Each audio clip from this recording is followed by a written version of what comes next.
To listen is some thoughts you could only hear, or in other words, genuinely think in order to think them, in order to hear them, in order to understand them, in order to be thought by them, are so deep that they require you letting go of something that you didn't even know you were presupposing, that you stood on, that organized everything, in order to comprehend that thought. And that to me is where listening can be really deeply transformative, right? And it's this kind of yoga of like that's why I think why I really enjoy philosophy so much, and especially people like Heidegger, right? Because they never complete, they're not up to finalized sentences, right? They're up to the ride of getting closer and closer to the mystery that can't ever be exemplified fully, right?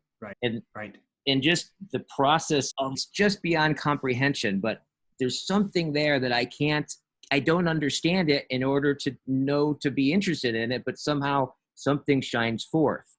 That's right. And that yoga move of like what is he saying? This thing that you go through when you really engage in that kind of relationship or those kinds of conversations, that it's almost like it very much feels like you're being birthed by the logos in a big way.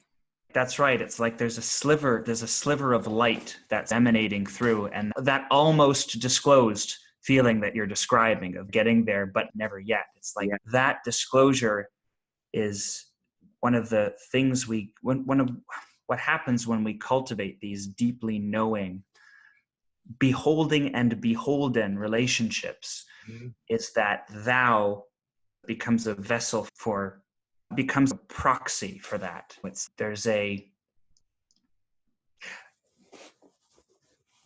As you're speaking about this, especially as you're speaking about this sense of tending to and being dissolved by the act of listening, that somehow there's a dissolution of yourself that happens.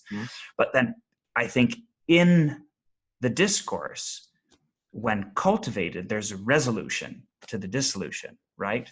And it's that there's a tension between dissolution and resolution, and and both happen in the course of that returning to oneself from the passage through thou or by thou.